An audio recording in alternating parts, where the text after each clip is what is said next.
2022 was a cracker year for video gaming. This year we saw the full capability of the PlayStation 5 realized with beautiful games like Horizon Forbidden West and Elden Ring. It's also a year I stopped playing Skyrim to get my open world RPG fix. Now today I'm going to go through my top 5 video games I played in 2022. I'll be really clear, these are not games that were all released this year, but they are games I really enjoyed and I hope you like them too. So without further ado, here's my top 5 video games I played in 2022. The first one, of course, is Horizon Forbidden West. If I had to pick a game of the year, Horizon would be it. Sure, there are other games that might be slightly stronger, but it's a game which brought me to tears from the sheer beauty and detail of the creative work here. Every element in Horizon Forbidden West seems so lovingly made and curated that I couldn't help but fall in love with the second installment of Aloy's journey.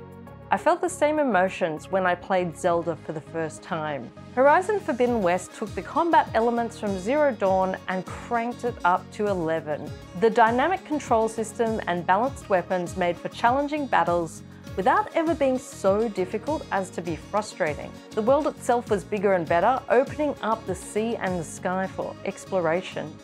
But one thing I'm glad didn't change from the first game, which was a dedication to complex friendships and characterization. It was a marker of quality game writing that the side quests were a microcosm of the conflict that Aloy faces in the game. And some of these quests were so moving, especially in the search for lost loved ones, that they brought me to tears. It's for those reasons that Horizon Forbidden West is one of my top games of 2022. So my second game on my top games of 2022 was the epic cat simulator Stray. Now this was another beautiful game that made me cry stupid ugly tears, and I know I sound like a big sook, and basically I like games that have a really deep emotional impact, and Stray was exactly that. While Stray is a short game, it is beautifully done. I'm not one for those complaints that are, I paid this much money and only got a 5-hour game. Because what Stray does in 5 hours is more than many 100-hour games achieve. The narrative follows a cat who is separated from his friends and falls into a closed-off bunker. The environmental messaging is strong here. Humans are long gone, and the only beings here are robots who have made their own civilization based on what humans left behind. As with all cats, the unnamed Stray journeys back to the surface by causing chaos and making friends along the way. With stunning environmental design and an engaging narrative, Stray is absolute perfection.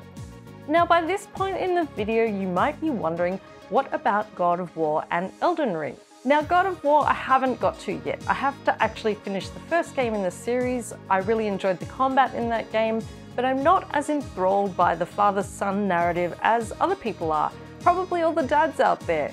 As for Elden Ring, I didn't really like it. Before you start hammering me in the comments below, I am married to the biggest FromSoft fanboy, so I have heard it all before. I have some bones with the narrative design and also the combat system. I mean, the buttons allocation is not great, but that's another video. Now back to my best games from 2022 with some games that I played this year, but weren't actually released this year. So the first one of these is Death Stranding. I didn't know what to make of Death Stranding at first. The promotions were weirdly mysterious, which I've since learned is a Kojima thing. And I hadn't really got into Metal Gear Solid, so when I downloaded Death Stranding from the PlayStation subscription, I was like, I'll give this a go. I'm curious. But damn, I loved Death Stranding. It's the greatest weird fiction Lovecraftian hiking simulator ever made.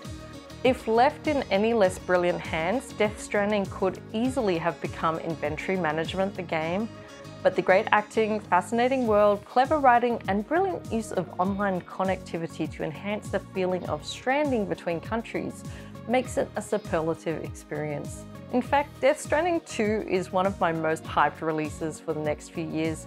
The fourth game in my list is one that I've only picked up recently, but has obviously had a lot of great reviews. It's been on my wish list for so long on Steam, and that is Divinity Original Sin II.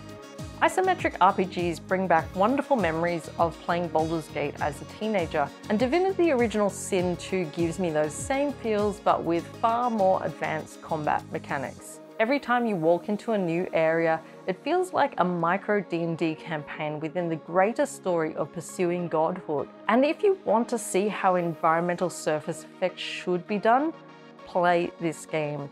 The interactions between elements like rain, ice, fire, blood, poison, and steam are second to none. As someone who loves exploring open-world RPGs and seeing what happens next, DOS 2 scratches an itch in me while keeping me going with entertaining dialogue and a great cast of characters. Finally, my last game on my favorites from 2022 is a bit of a wild card. I did not expect to like this game so much. I fell down the rabbit hole of House Flipper. This was my chill out game. What started as somewhat cynical curiosity about how could a house flipping game be that interesting turned into a full-blown obsession. House Flipper provided me with a great way to relax after a stressful day. I stuck on my headphones, listened to audiobooks, and cleaned and renovated houses. I'm someone who constantly needs to do something with their hands, so this provided me with a low-effort way to read books and focus my energies on something chill.